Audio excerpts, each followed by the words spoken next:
വിശുദ്ധ ഖുർആനിൽ അബാബീൽ എന്ന് പറയുന്നൊരു പക്ഷിക്കൂട്ടത്തെക്കുറിച്ച് പറയുന്നുണ്ട്. ഒരു ആനപ്പടയെ എറിഞ്ഞിട്ട പക്ഷിക്കൂട്ടം. ചരിത്രത്തിൽ ആ ആനപ്പടയെ എറിഞ്ഞിട്ട സ്ഥലം എന്നുള്ള രീതിയിലൊക്കെ പല വീഡിയോകളിലും ഒക്കെ വന്നിട്ടുണ്ട്.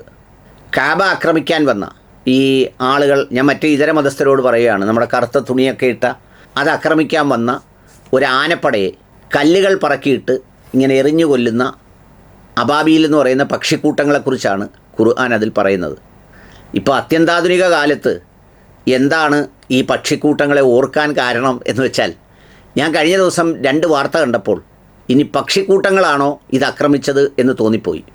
US ജെറാൾഡ് ആർ ഫോർഡ് എന്ന് പറയുന്ന ഒരു യുദ്ധക്കപ്പലുണ്ട്. അമേരിക്കയുടെ അഭിമാന ഗോപുരമാണ്. അമേരിക്ക നേവൽ ആക്രമണത്തിന് ഈ പറഞ്ഞതുപോലെ ഇറാൻ്റെ തീരത്തോടൊക്കെ ചേർത്ത് കൊണ്ടുവന്ന് സ്ഥാപിച്ചിരിക്കുകയാണ്. അതിലിട്ടാണ് ഇറാൻ അടിച്ചെന്നൊക്കെ അന്ന് പറഞ്ഞത്. അപ്പോൾ പലരും അതിനെ പരിഹസിച്ച് ചിരിക്കുകയൊക്കെ ചെയ്തു. ഇറാൻ അടിക്കാനോ എന്ന് പറഞ്ഞാൽ ഇറാന് സാധ്യമാകുന്നതല്ല, അതിൽ തൊടാൻ പറ്റൂല എന്നൊക്കെയാണ് പറയുന്നത്. നമ്മുടെ ടൈറ്റാനിക് എന്ന് പറയുന്ന ഒരിക്കലും മുങ്ങാത്തൊരു കപ്പൽ, അതിൻ്റെ പ്രഥമ യാത്രയിൽ മുങ്ങിപ്പോയൊരു കഥ മനുഷ്യചരിത്രത്തിൽ അങ്ങനെ കിടപ്പുണ്ട്. പക്ഷെ അതൊക്കെ ആളുകൾ സൗകര്യപ്രദമായി അങ്ങ് മറക്കും. എന്ന് പറഞ്ഞാൽ ആർക്കും ആക്രമിക്കാൻ പറ്റാത്ത, എന്നോടൊരു ഇതുമായി ബന്ധപ്പെട്ട വളരെ ഉന്നത സാങ്കേതിക തികവുള്ള ഒരാൾ പറഞ്ഞത്, ആ കപ്പൽ ഒരിക്കലും സ്റ്റാറ്റിക്കായി നിൽക്കില്ല, അതിങ്ങനെ മൂവ്മെൻറ്റിലാണ് ഇങ്ങനെ എപ്പോഴും നിൽക്കുക, പക്ഷേ അതിനുള്ളിൽ അത് അനുഭവപ്പെടുകയുമില്ല എന്നാണ് പറയുന്നത്. അങ്ങനെയുള്ള ആ US ജെറാൾഡ് ആർ ഫോർഡ് എന്ന് പറഞ്ഞ കപ്പലിൽ തീപിടുത്തമുണ്ടായി. അതിൻ്റെ ക്യാൻറ്റീനിലോ ഗോഡൗണിലോ എങ്ങാണ്ട് തീ പിടിച്ചു എന്നാണ് പറയുന്നത്. സംഗതി അത് വളരെ പെട്ടെന്ന് നിശബ്ദമാക്കി അതിനെ അണച്ചു എന്നൊക്കെ പറഞ്ഞു. ഏതായാലും ഇറാൻ പറയുന്നുണ്ട് അതിനെ ആക്രമിക്കുന്നുണ്ട്, അതിലേക്ക് റോക്കറ്റ് അടിക്കുന്നുണ്ട് എന്നൊക്കെ പറയുന്നുണ്ട്. പക്ഷേ ട്രംപ് പറയുന്നത് റോക്കറ്റ് അടിക്കാനും ഒന്നുമില്ല, അതടിക്കാനുള്ള സംവിധാനവും അവർക്കില്ല, പിന്നെ അവിടെ മൊത്തം ഇപ്പോൾ ഇരുട്ടാക്കി കളയും എന്നൊക്കെ ട്രംപ് പറയുന്നുണ്ട്. സംഗതി ട്രംപിൻ്റെ ഒരു അവസ്ഥ ഇല്ല, ഇനമ എന്ന് പറയുന്നൊരു സംഗതി വെച്ച് നിർത്തിയേക്കുന്ന ചില മനുഷ്യരുണ്ടല്ലോ വയറ്റിൽ നിന്ന് പോകാത്തതിന്, അതുപോലെ സോപ്പ് വെള്ളം കയറ്റി നിർത്തിയേക്കുന്ന ഒരവസ്ഥയിലാണ് പുള്ളി നിൽക്കുന്നത്. പുള്ളിക്ക് എന്തെങ്കിലുമൊക്കെ ചെയ്യണമെന്നുണ്ട്, എന്തുവാ ചെയ്യേണ്ടതെന്ന് അറിഞ്ഞും കൂടാ. വയറ്റിനകത്തൊരുമാതിരി ഒരു എരയ്ക്കലും പൊളപ്പും പിന്നെന്താ പറയുന്നത് കുമിള പൊട്ടലും ഒക്കെയുണ്ട്.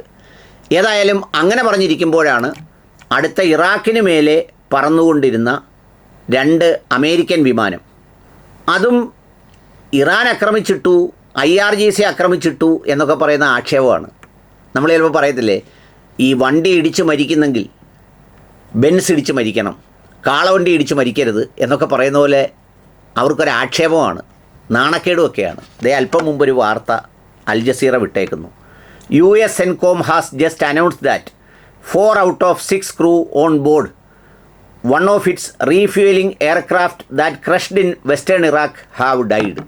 അതായത് 4 പെട്ടി അമേരിക്കയിലേക്ക് പോകുന്നു. അത് റീഫ്യൂവലിംഗ് എയർക്രാഫ്റ്റാണ്. ഈ മറ്റ് എയർക്രാഫ്റ്റുകളെ ഫ്യൂവൽ നിറയ്ക്കുന്നതാണെന്നാണ് എൻ്റെ ഒരു മനസ്സിലാക്കൽ. അതിനുവേണ്ടി വന്ന 2 എണ്ണം ഇതുപോലെ ക്രാഷ്ഡെന്ന് മാത്രമേ അമേരിക്ക പറയുള്ളൂ, ആരും തകർത്തു എന്ന് പറയില്ല. അപ്പോഴാണ് എനിക്ക് അബാബീൽ പക്ഷികളുടെ കാര്യം ഓർമ്മ വന്നത്. പക്ഷേ അബാബീൽ പക്ഷികളെന്നൊന്നും ഇപ്പോൾ ശാസ്ത്ര സാങ്കേതിക വിദ്യയുടെ യുഗത്തിൽ പറയാനൊക്കില്ല. നമ്മളെ പഴഞ്ചനും കാടനും 6-ാം നൂറ്റാണ്ടുകാരനും ഒക്കെ ആക്കും. പക്ഷേ IRGCക്കാർ പറഞ്ഞു അത് വെടിവെച്ചിട്ടതാണ് എന്ന് പറഞ്ഞു. എന്ന് പറഞ്ഞാൽ അവരുടെ വെടിയിൽ അത് 2 എണ്ണം താഴെ വീണു, 4 പേർ മരിച്ചു എന്ന് സ്ഥിരീകരിച്ചിട്ടുണ്ട്.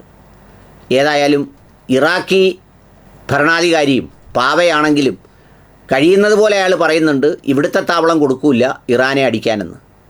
അങ്ങനെ എല്ലാവരും കൂടെ ചേർന്ന് 2 വിമാനങ്ങൾ കൂടി വെടിവെച്ചിട്ടു. അപ്പോൾ US ജെറാൾഡ് ആർ ഫോർഡിൽ തീപിടുത്തം ഉണ്ടായി, പിന്നെ ഈ 2 വിമാനവും വെടിവെച്ചിട്ടു. അതുകൂടാതെ ഈ ലെബനനിൽ നിന്ന് പ്രത്യാക്രമണത്തിൽ ധാരാളം പേർക്ക് ഇസ്രയേലിൽ പരിക്കേറ്റതായും വാർത്തയുണ്ട്.